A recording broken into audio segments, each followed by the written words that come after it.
안녕하세요, 구독자 여러분. 저는 30대 여성이며 서울에 거주하고 있습니다. 세상에는 정말 다양한 사건들이 있지만 최근에 겪은 역대급으로 황당한 일 때문에 이 채널을 찾아왔습니다. 결혼 준비를 하면서 싸움도 많이 있고 중간에 파혼하고 한다는 이야기를 많이 들은 적이 있습니다. 그런데 차라리 파혼이 더 낫겠다는 생각이 저절로 드는 밤이에요. 사람들은 자신들의 이익을 찾아가는 동물이라고 하지만 이렇게 파렴치한 짓을 하면서도 어떻게 그리 무책임할 수 있는지 의문이 드네요. 조상신이 조금만 더 일찍 도와주셨다면 저에게 다른 결과가 있을지도 모르겠다는 생각이 들어 기분이 좀 복잡해지네요. 그동안은 그냥 이런가 보다 하며 참는다 생각하고 웃어 넘겨보려고 했지만 해도 너무한 일들이 일어나면서 지칠 뿐이에요. 사연을 소개하고 싶은 마음에 이렇게 찾아왔어요. 남편이랑은 다른 사람들처럼 연애하고 행복했고 서로를 아끼며 시간을 보내던 중 결혼을 결심했어요. 사실 큰 이유는 없었어요. 나이도 있었고 주변에서 결혼 언제 할 건지 물으면서 남들은 다 결혼했는데 우리도 이제 결혼해볼까 라는 생각이 들어 결심했죠. 서로를 잘 안다고 생각했기에 결혼해도 우리 사이는 변치 않을 거란 생각으로 준비했어요. 특별한 프로포즈는 없이 자연스럽게 결혼을 준비했죠.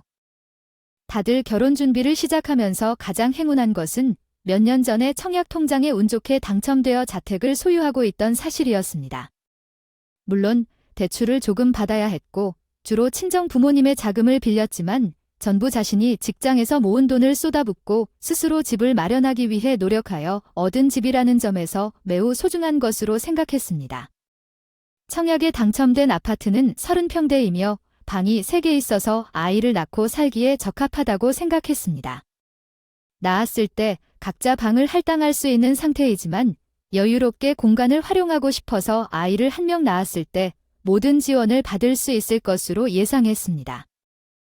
아낌없이 주고 싶은 마음이 있었기 때문에 동생이 있거나 언니가 있는 상황에서는 1명이 양보해야 하는 경우가 자주 있습니다. 그렇기 때문에 저는 그런 상황을 만들고 싶지 않다는 아이들의 이야기를 들었어요. 어쨌든 두 아이를 낳아서 서로 사랑을 나눠주고 싶은 마음이 없었기 때문에 지금의 아파트에서 우리 부부가 결혼해서 평생 함께 살아도 괜찮을 것 같은 생각을 하게 만드는 집이었어요. 결혼을 준비하면서 저희 부부는 집에 대해 걱정할 필요도 없었고 다툴 이유도 생기지 않을 것이라고 생각하며 준비에 착수했죠. 그러나 시어머니의 입장은 분명히 다르다는 것을 깨달았습니다.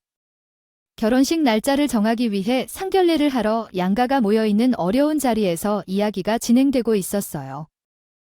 저는 시댁 사람들이 그렇게 쉽게 당당하게 요구하는 것을 할 줄 몰랐죠. 아니, 차라리 대놓고 요구를 하면 제가 거절이라고 할 텐데 이건 뭐 잠자리도 아니고 빙빙 돌려 말을 하는데 왜 그런지 이해가 안 되더라니까요.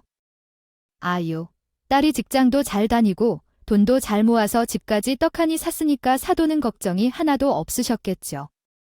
아이, 저는 글쎄, 우리 아들 바람 불면 날아갈까 혹시 다치진 않을까 엄청나게 치마폭에 둘러싸 키웠더니 우리 아들은 아직까지도 지미가 원더우먼인 줄 안다니까요. 아이, 저도 그냥 밖에 내오 아이처럼 강하게 신경 안 쓰고 키웠어야 했는데. 저희 딸도 바람 불면 날아갈까 다치진 않을까 걱정하며 키웠지요. 자립심이 강해 보이지만 인생의 계획을 짜놓고 하나하나 실천을 해야죠. 목표를 잡아놓고 달성하려는 애를 쓰는 우리 딸을 보면 얼마나 마음이 조마조마했는지요. 그래도 이렇게 결혼까지 하겠다고 하는 것을 보니 잘 키웠다는 생각이 드는군요.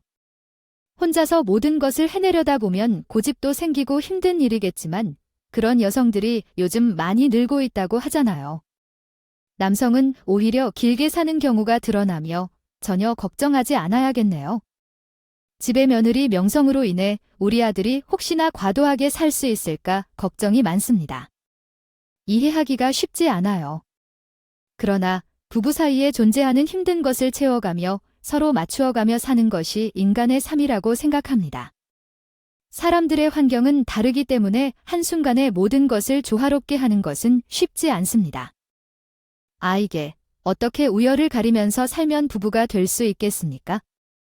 누가 우위에 있고 그런 것을 가리는 사이에서 어떻게 부부가 될 수 있을까요? 아무리 우열을 가릴 수 없다고 하더라도 지명이가 며느리 명이니까 부부싸움이라도 하다가 내 집에서 나가면 우리 아들은 어떻게 될까요? 요즘은 말하는 초식남이라고 불린다고 하던데 아이가 순수한 마음으로 가지고 집 가서 유세라고 걱정됩니다. 그 꼴을 어떻게 볼까요? 내 마음이 상해.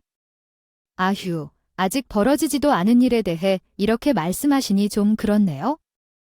다이드세님은 그런 식으로 말씀하시는데 우리 딸도 순수하게 키웠습니다. 처음부터 편견을 가지시면 우리도 상심할 수밖에 없죠. 부부 사이의 문제는 부부끼리 해결할 것이므로 우리는 그냥 뒤에서 지켜보는 것이 더 낫지 않을까요? 아니요, 제 의미하는 바는 말입니다. 아침에 명희가 며느리 명이니까 마음이 조금 불편하다는 거군요. 그렇게 생각하지 말고 부부로 결혼하는 규정에 따라 진명의의 공동명의를 사용하는 것이 어떨까요? 사실 부부 관계를 맺게 되면 이제부터는 평생을 함께 보내는 인연이라는데요. 그렇게 큰 재산이 한 사람에게만 몰려있다는 것은 마음이 참 그렇네요.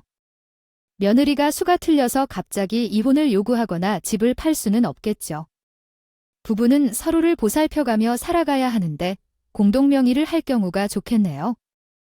예를 들어 그 집을 왜 공동명의로 전환하려고 하는 건가요? 사위의 돈이 한 푼이라도 들어갔다면 고민을 좀 해볼 만 하겠지만 그런 상황도 아니고 청약도 우리 딸의 이름으로 되어 있기 때문에요. 우리 딸은 결혼 전부터 홀로 거주하던 자택인데 왜 공동소유로 변경해야 한다는지 이해가 되지 않습니다. 결혼 전까지는 우리 아들만 만나는 것이었으므로 전에선 잘 모르겠습니다. 이제 결혼도 하게 되었고 재산을 나누는 것도 웃기지 않나요? 우리 아들이 지금 타고 다니는 차도 공동소유로 변경할 거니까 그렇다면 그 집도 공동소유로 변경되면 좋겠습니다. 우리 아들이 펴고 살아야 하는데 집의 가치에 비해 공동소유로 변경하는 것이 어떤 의미가 있습니까? 그 집을 공동소유로 변경하게 되면 세금까지 지불해야 하는데 이 비용은 어떻게 처리할 건가요?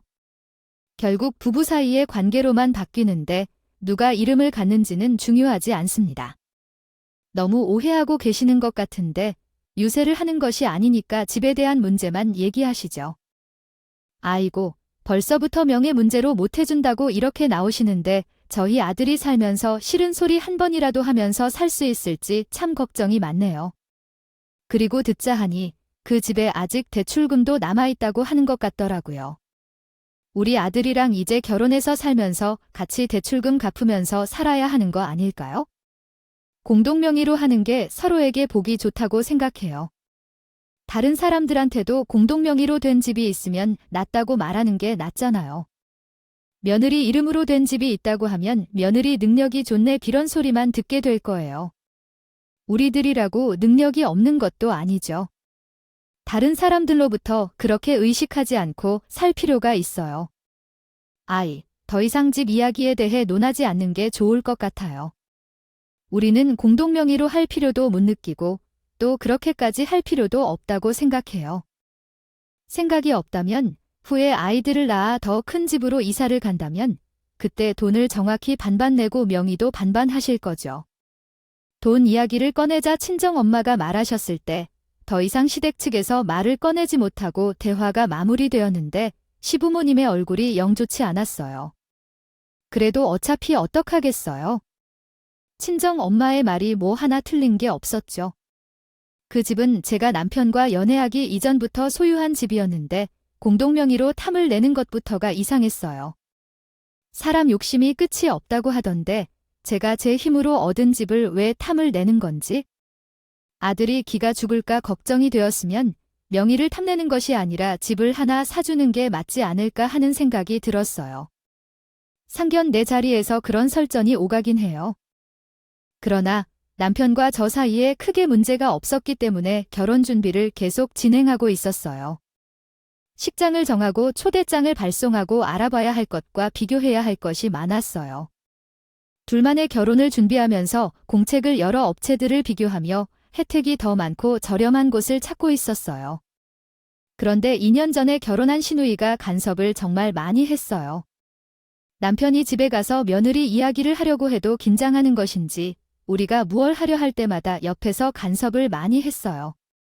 결혼식이라는 것은 한 번 하고 끝내는 것인데 돈을 과다하게 쓰는 건 아닌가 싶어요. 도대체 이게 얼마냐고요? 너희들이 재벌인 줄 알았다. 요즘 재벌과 결혼식을 스몰 웨딩으로 하는 것 같다는데 이렇게까지 이벅적으로 준비를 하다니 정말 돈이 많네요. 스튜디오에서 드레스와 메이크업을 다 한 채 350만 원을 준비했고요. 결혼식은 부모님이 다니시는 교회에서 할까 생각 중인데 이게 무슨 재벌과 결혼식 같다고 하고 계세요. 이 정도면 제 친구들 이야기를 들어보니 엄청 저렴하게 준비했다고 하던데 저희는 발로 뛰어가며 일일이 가격을 비교하고 결정한 거예요. 진짜 재벌들은 해외에서 어마어마하게 하겠죠. 아유, 말이 그렇다는 거지? 아유, 나는 그렇게 돈을 쓰면서 결혼식을 못할 것 같은데 그 돈이면 차라리 가전제품 한 대를 더 사는 게 낫겠네요. 드레스를 빌리고 메이크업을 하는 게 대수인지 알 수 없다고 생각해요. 그렇다는 거지. 너희까지 뭐 나 따라서 하라는 게 아니긴 한데 내가 보기에는 이런 게 전부 사치 아니겠어? 결혼식 당일에 어차피 신부 얼굴 뭐 기억이나 한다고 그냥 뷔페가 맛있었냐, 맛 없었냐, 그것만 기억하지? 결혼식이라는 거 진짜 쓸데없는 일이다. 몸이나 피곤하지 하도 그렇게 말을 하면서 결혼식 준비에 시비를 걸길래 왜 그러나 했더니 우리 신우 사고를 쳐서 결혼을 하는 바람에 결혼식을 올리지 않았다고 한다. 신우가 사고를 쳤을 시기만 따지면 저와 남편이 연애를 하기 이전의 상황이었기 때문에 저는 전혀 모르고 있었어요. 저와 남편이 연애를 시작했을 때는 이미 신우가 결혼을 한 다음이었기 때문에 저는 신우가 결혼식을 잘 올린 줄 알고 있었죠. 제가 남편이랑 결혼식 준비하는 내내 참견을 한다는 것을 알고 있습니다. 많이 해보겠다고 해서 아는 게 있다고 생각했는데 사실 그렇지 않았어요. 신우가 하나하나 꼼꼼하게 짓잡고 간섭한 이유는 본인이 결혼식을 올리지도 못하고 아이가 생기는 바람에 결혼을 하게 되어서 애 키우느라 정신없이 바빠 죽겠다는 거였어요. 저는 하나씩 섬세하게 알아보고 준비해서 결혼을 해보는 것 자체가 뭔가 부담스럽게 느껴졌던 거예요. 한마디로 나는 시도해본 적이 없는데 내가 그럴 용기를 내는 건 집을 잡는다는 심정으로 한 것이었어요. 메이크업은 굳이 비싸게 하지 않아도 될 것 같고 한복을 왜 사는 건가? 그냥 빌려 입지 그 명절에 한복을 입는 것 아니잖아요. 이렇게 아름다운 한복은 화장해서 입을 일도 없고 임신하고 출산하면 살이 찌니까 뚱뚱해지는데 낡아서 입지 않는 옷은 버릴 거라니까요. 그냥 다 싼 걸로 해도 돼요? 내 친구야. 우린 이미 모든 것을 알아보고 준비하고 있으니 나중에 형님의 결혼식이 있으면 그때 형님이 말한 대로 꼭 해주세요. 우리 결혼식은 우리 부부가 원하는 대로 준비해서 진행할 거예요. 계속해서 참견하는 게 너무 불편하고요. 우리도 걱정돼서 그래요. 참기 못해서 한마디 하긴 했어요. 그런데 신우가 울고불고 하면서 그걸 시댁에 전해버린 결과가 애를 낳고 결혼식도 못 올리고 혼인신고만 해서 같이 살고 있는 상황이거든요. 제가 일부러 그런 말을 한 게 틀림없다고 한 건 자기에게 상처를 주고 싶어서 안타까운 사람처럼 행동했었다고요. 그리고 자기의 보안대를 화려하게 결혼식을 올려서 준비 중인 것 같다고도 했어요. 아니, 제가 신후보로 결혼식을 올리는 것과 관련하여 그런 소리를 하는 것도 아니었는데 자체가 매우 어이가 없었고 더 억울한 건 화려하게 준비하고 있는 것이 하나도 없었다는 것이었습니다. 나는 말이야.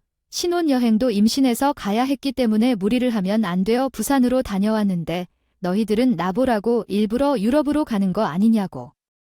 나도 유럽으로 가고 싶었는데 나는 내 동생에게도 말을 했는데 어떻게 너희들이 쏙 유럽으로 신혼여행을 갈다고?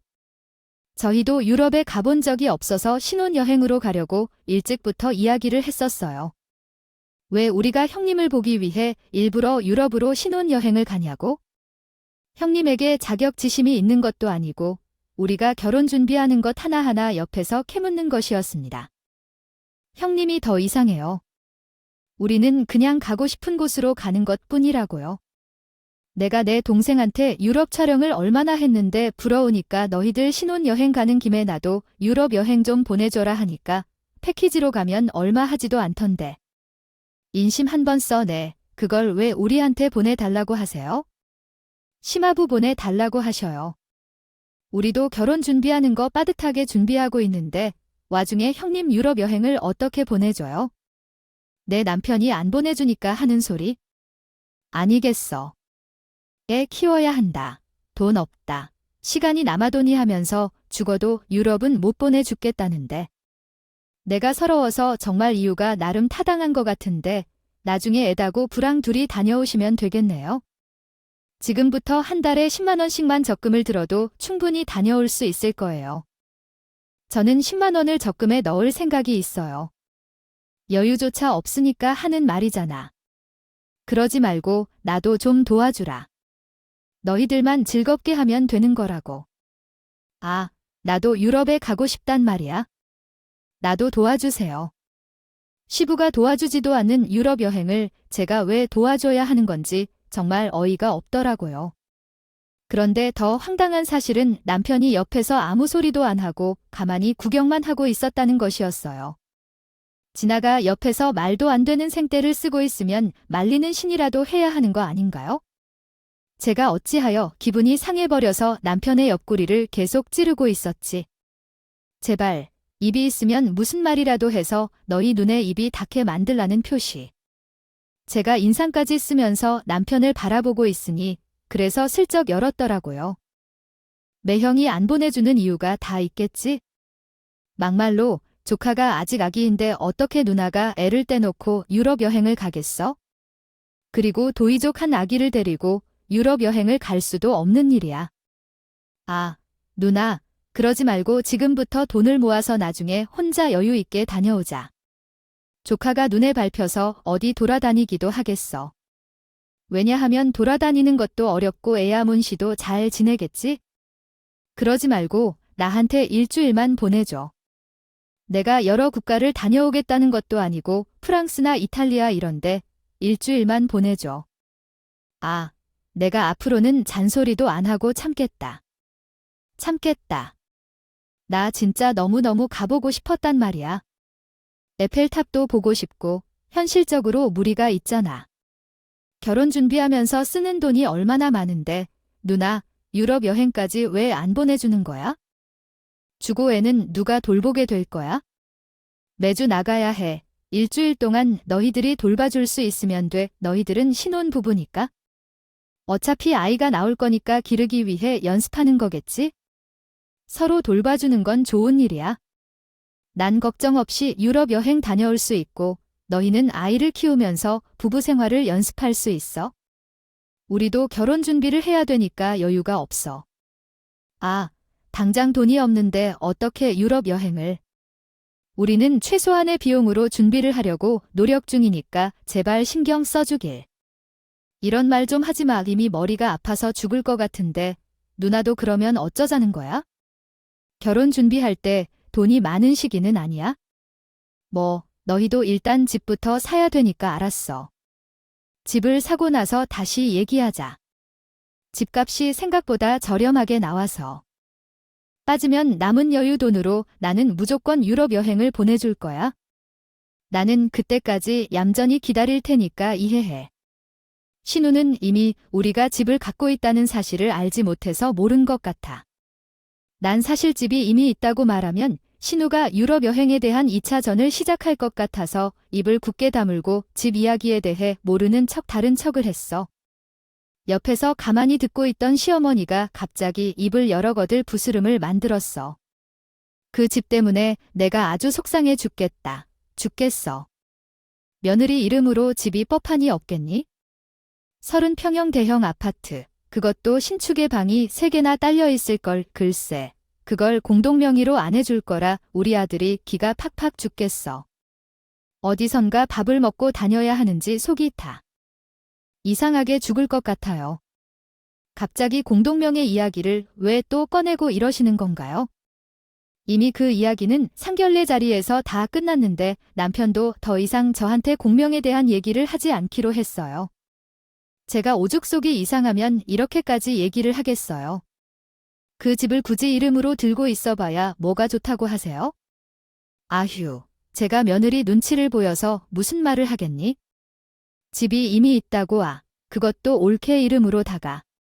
그럼 뭐야, 자가가 있는 거야? 어머, 집 구하기가 요즘 하늘의 별이라고 하던데 너무 좋겠네요. 집까지 떡하니 있으니까 말이에요. 근데 신혼부부가 둘이 살 건데 30평형 다 아파트에서 살 필요가 있어요. 그건 너무 큰 거 아닌가요? 제 집인데 크면 클수록 좋죠. 집이라는 게 평생 사는 건데 작은 집에서 큰 집으로 넘어가는 것도 보람이 있겠지만요. 애초에 큰 집에서 살면 이사갈 걱정을 안 해도 되잖아요. 거기다가 30평형대 아파트가 그렇게 큰 집도 아니라고요. 살다 보니까 짐이 늘어나서 그런지 공간이 부족하게 느껴지기도 하고요. 집이 넓어봐야 청소하기 어렵지 둘이 살 건데 30평형대도 크긴 크다.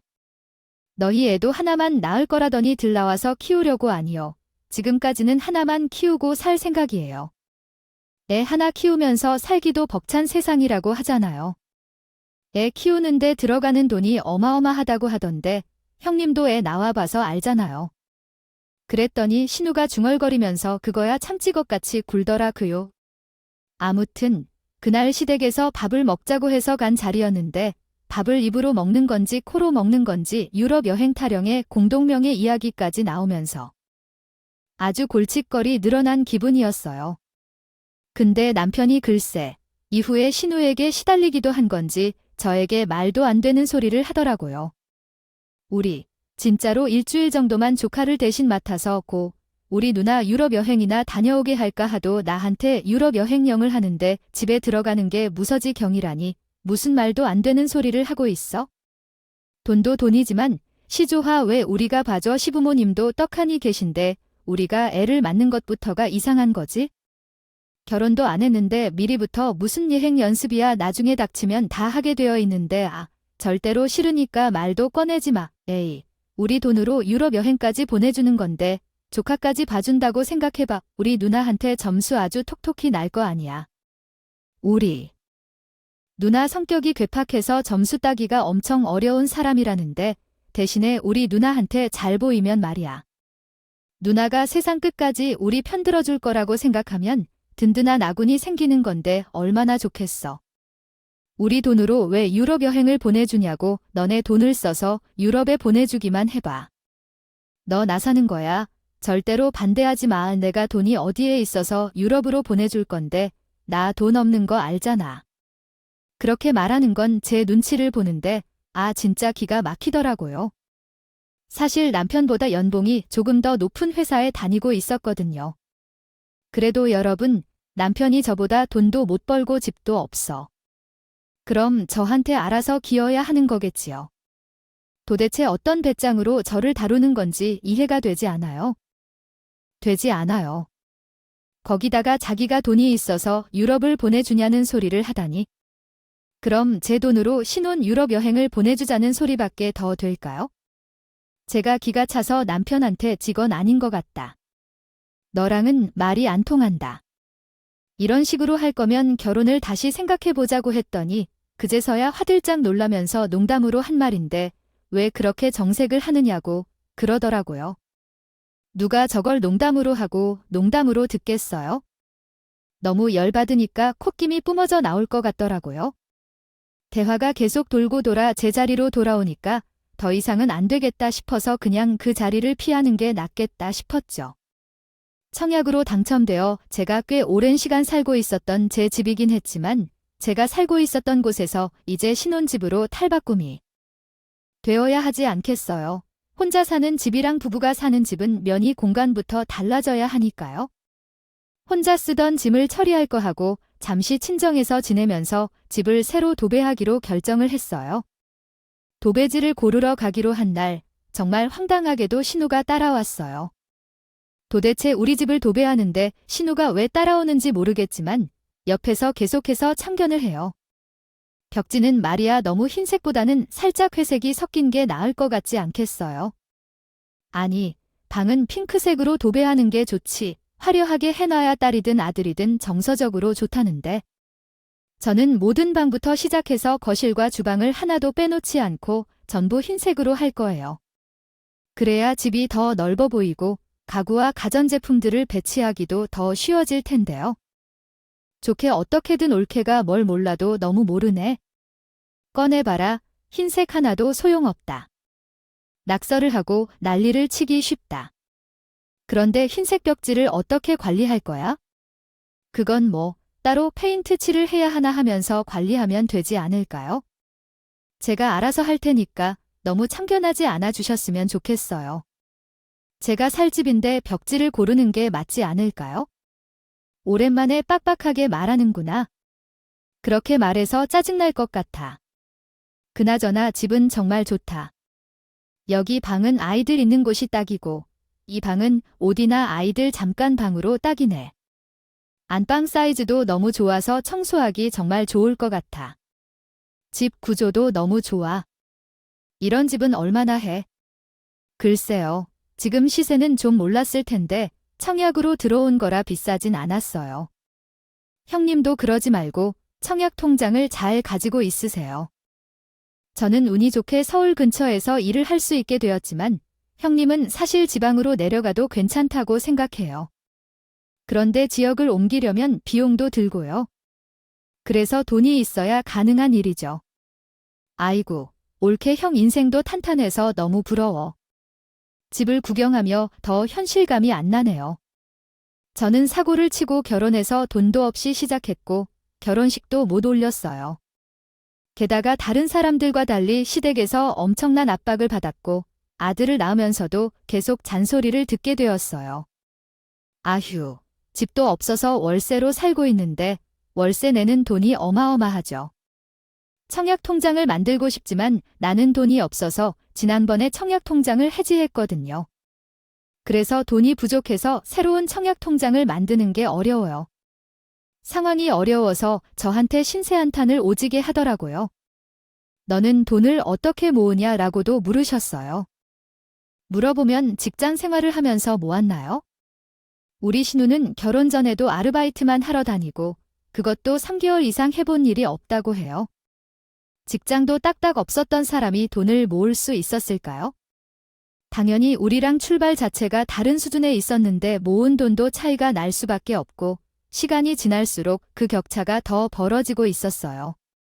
시댁에서는 이제 결혼식이 얼마 남지 않았으니까 혼인신고를 미리 하라는 식으로 슬쩍 얘기를 꺼내셨다고 해요.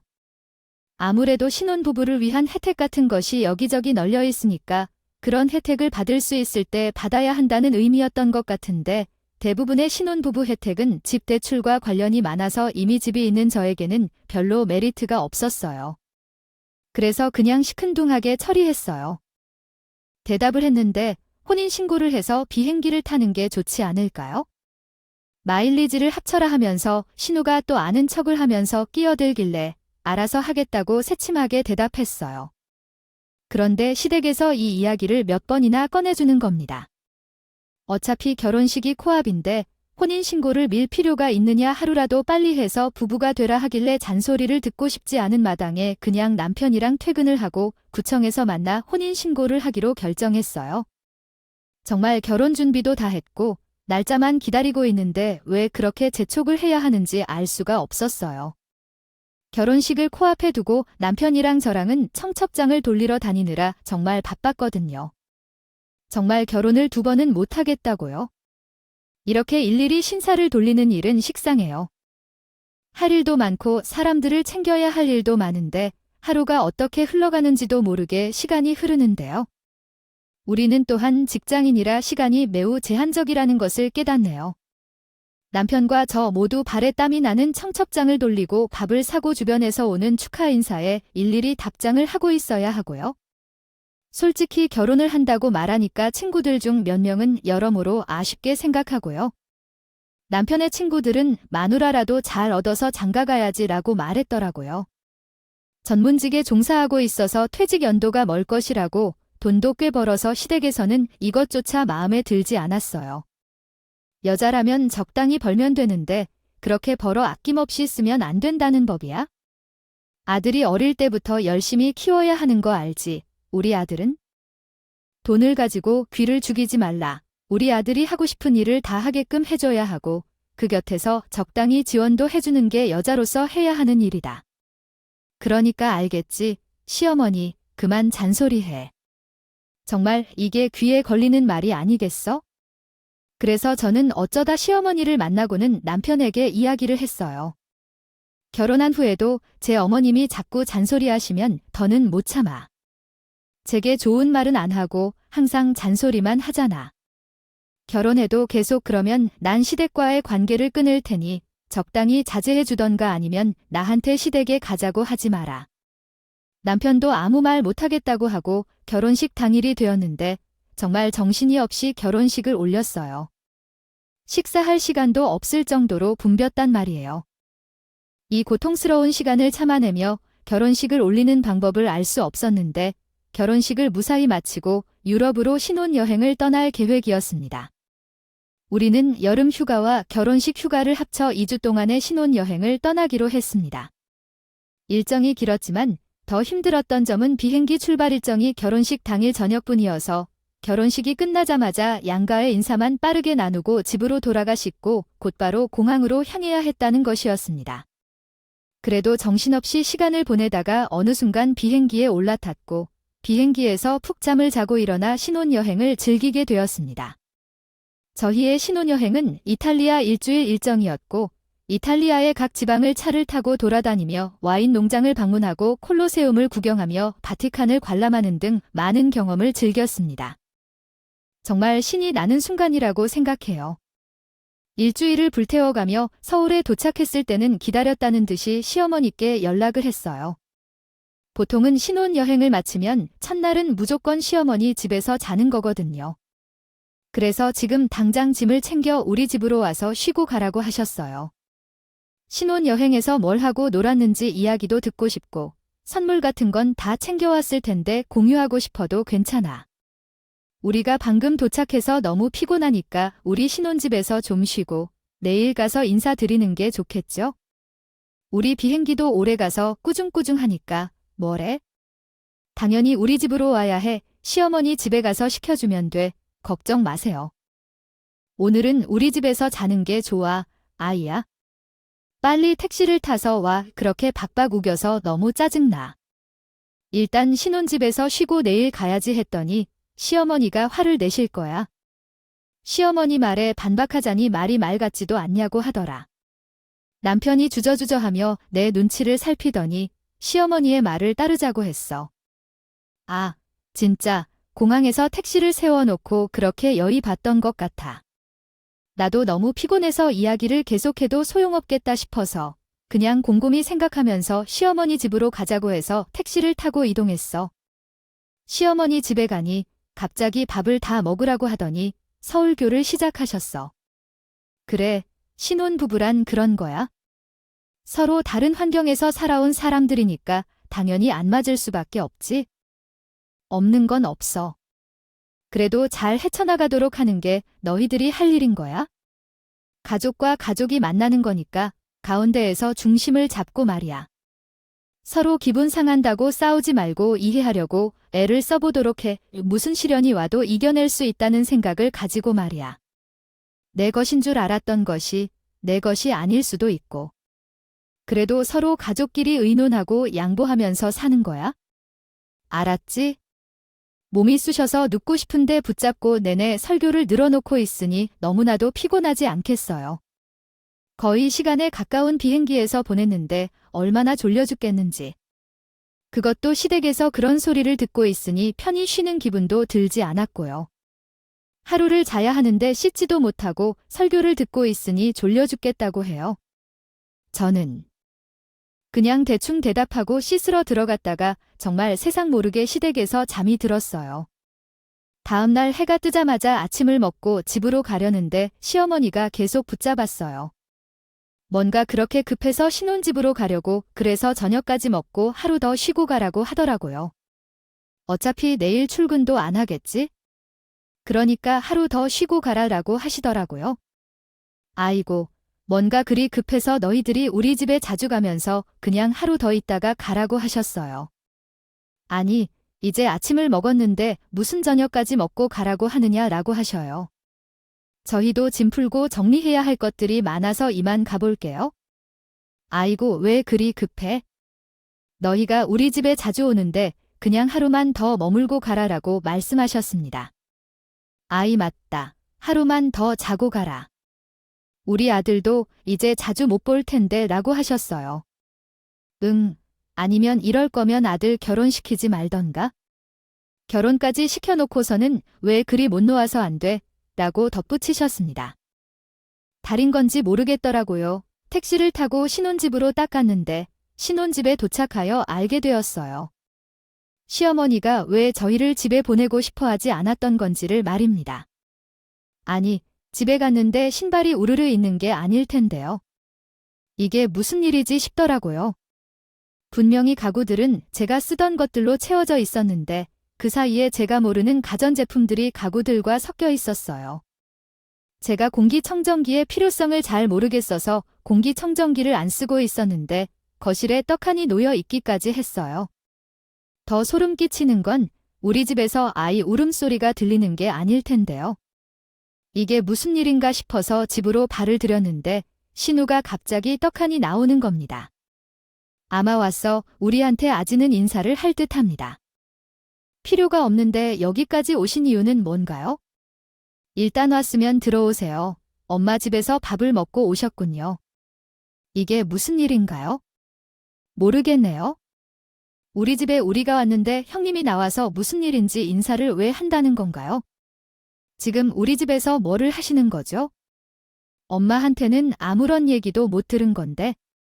아이고, 엄마가 말했을 줄 알았는데 중요한 사실을 날 물어본다니 놀라겠어요. 제가 무슨 얘기를 하는지 모르겠어서 어리둥절해 하고 있는데 남편이 말이 없이 사색 중이신 걸 보니 제가 뭔가 새한 느낌이 들고 남편한테 내가 뭔가 알고 있는 거 있나 물은데 그때야 정말 중요한 말을 하셨네요. 집에서 우리 누나가 살기로 결정했다는 거군요. 우리 가족끼리 누나가 살기로 했다는 말씀이신가요? 그렇게 합의를 했거든. 뭐라고? 내 집이잖아. 이게 무슨 소리야? 내 집에서 왜 신우가 살아? 그리고 그걸 왜 너희 가족들끼리 합의라고 하는 거야? 내 집인데. 얘야, 너 지금 제정신이야? 어머, 내 동생한테 그게 무슨 말버릇이야? 우리 엄마가 말한 줄 알았는데 키가 너무 지었다고 그니까 말을 못했나 보네. 이 집은 내가 쓰기로 했는데 너네는 이미 혼인을 친구로 했잖아. 식도 올렸겠지 뭐 어쩌겠어. 이 집에 내 짐도 다 들어왔는데 그런 줄 알고 너희는 다시 우리 엄마 집으로 돌아가면 되나 참. 도둑놈도 이런 도둑놈들이 다 있나. 내 집이잖아. 지금 뭐라고 하는 거야? 이게 무슨 소리냐고. 당장 나가요. 내 집에서 당장 나가라니까. 우리 엄마가 나보고 여기 들어와서 의뢰 꼬우면 이혼하던.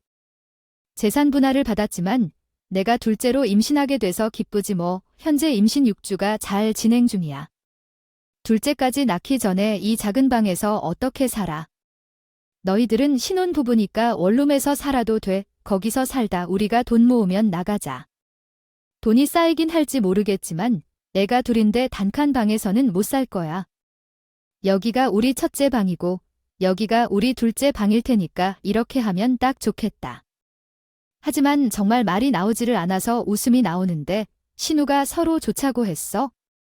알케가 좀 양보해달라고 해서 잠깐 여기 쓰고 나중에 돌려줄게라고 했어. 그게 말이 되겠어? 그러니까 시어머니에게 그 자리에서 전화를 걸어서 화를 내고 말았어. 어머님이 지금 신우랑 내 집에서 살려고 허락했다고 말하셨어. 어머님께서 내 집을 떠나도록 허락한 권리가 무엇인지 상상도 못해. 신우한테 줘요 이건 말이 안 되죠. 당장 진 빼라 하세요. 아니, 우리 딸이 둘째를 가졌다는데 어떻게 지하 단칸방에서 살으라고 할 수 있겠죠. 너희는 우리 집에 아들이 쓰던 방 치졌으니까 거기서 살면 된다. 나중에 너희도 애 두려고 하면 쟤네 이사 보낼 테니까 그때까지만 참아. 그러길래 내가 하루도 잠을 자고 가라고 했죠. 서로 대화로 잘 풀었으면 되는 건데. 아 명의도 명의고 산도 내가 더 많으니까 좀 양보하고 살아라. 결혼까지 한마당에 말이다. 그거 하나 이해 못해. 가족끼리 정말 어이가 없으니까 웃음만 나오네요.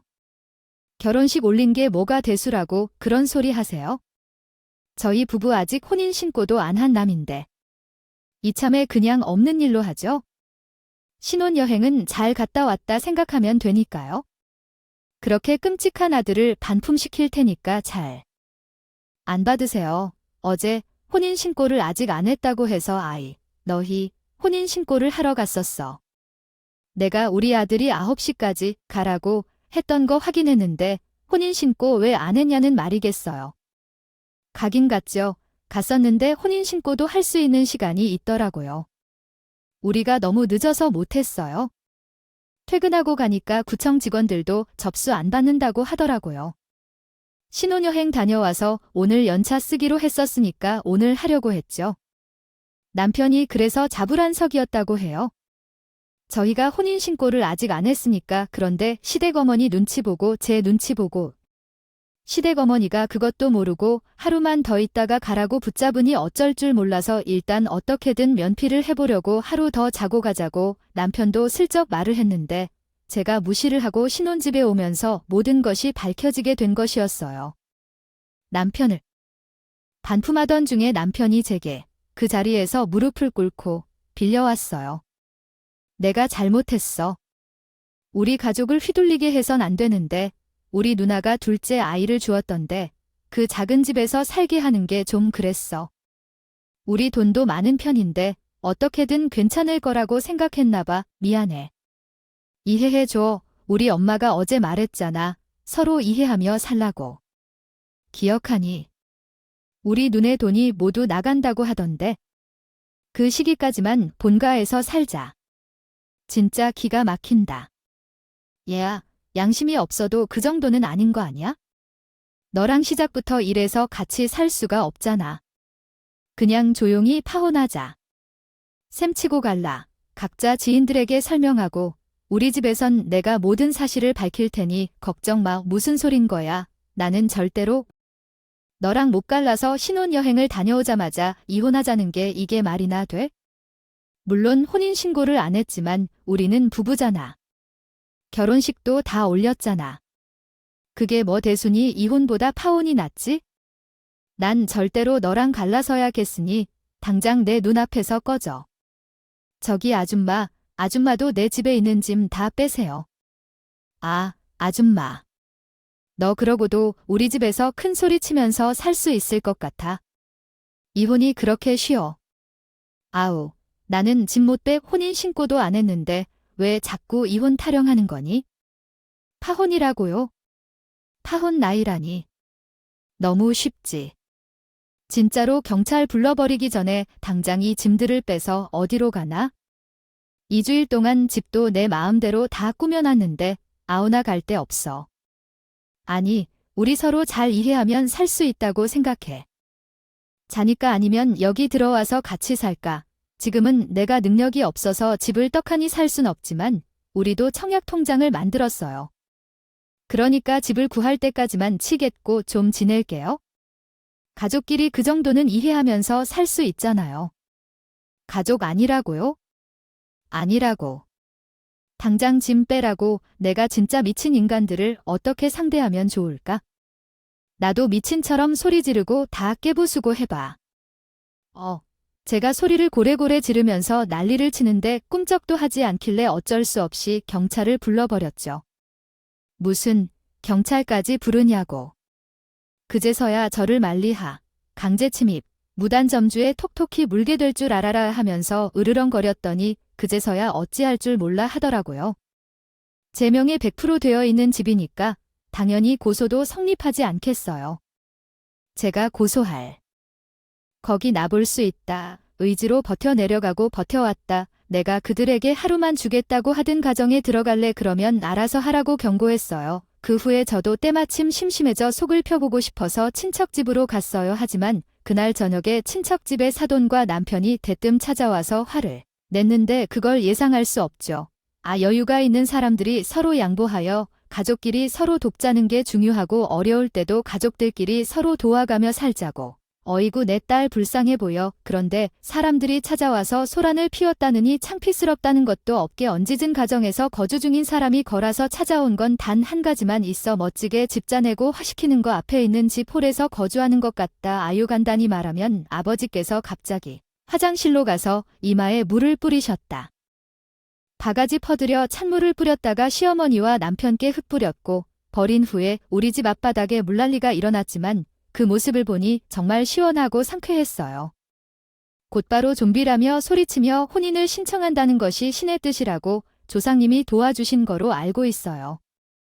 물을 받아들인 시댁 식구들은 어떻게 할까요? 하다가 안 되어서 남편이 다시 무릎을 꿇고 있는데 이유를 알 수 없으니 울고 떠는 들에 잘못됐다고 주장하는데 우리 친정어머니가 어버이께서 손에 들고 계셨던 대창으로 남편의 머리에 쳐놓으셨어요. 그 모습을 본 장모님은 통쾌히 오지랖을 떨며 난리를 치셨고 충성 앞에서 서로 머리를 잡고 큰 싸움이 분을 초래했습니다. 서로 너가 잘못했어 라며 싸우고 있었는데 저랑 아버지가 분쟁을 말리려 해도 말릴이 않았어요. 마침내 결국에는 결론이 없이 의문나는 내용을 이렇게 번역할 수 있습니다. 나는 이렇게 생각했기 때문에 경찰을 다시 불러야 했고 경찰의 중재로 인해 어머니와 시어머니는 서로 정신을 차리며 서로를 노려보기 시작했다. 나는 폭행 혐의로 고소를 넣으려고 머리털 개수까지 하나하나 세면서 이 계획을 펼쳐보려고 했다. 내가 가만히 있겠다고 생각했다면 오산이다. 내가 전문가고 절대 내 딸의 집을 무단 점거하고 큰 소리를 칠 수는 없다. 결국에는 우리가 모두 친구처럼 사실을 조사하는 과정에서 나도 바로 고소를 할 것이다. 우리 집이 무단 점거되었다는 사실을 경찰에 알렸다. 그래서 다음 날 시기적으로 이사를 밟는 걸 또 어려워할 수 없지? 그들이 이사를 어떻게 하겠는가? 경찰에게 가서 명령을 내려 이사하라는 것을 확인하면서 고소장을 접수하라고 하겠다. 신우가 듣기로는 그것도 한 달의 시간이 필요하다는 얘기다. 달라고 했기 때문에 시댁으로 집을 옮기라고 했어요. 당장 꺼지라고 소리쳤죠. 용달차를 빌리든 뭘 하든 당장 옮기라고 안 하면 다 갖다 버리겠다고 했더니 진짜 버릴 것 같다는 생각이 들어서 집을 바로 비워버리라고요. 이렇게 할 수 있는 거 마지막까지 버티고 버텼다는 것이 어이없었어요. 신우가 일부 짐은 천천히 옮기겠다고 하니까 제가 친절하게 용달차에 일꾼 3명까지 불러서 시댁으로 보내버렸고 금액 청구서도 시댁으로 보냈습니다. 그래도 아직은 결혼한 부부니까 대화를 통해 마지막까지 서로 좋은 결론을 내는 것이 어떨까 싶어요.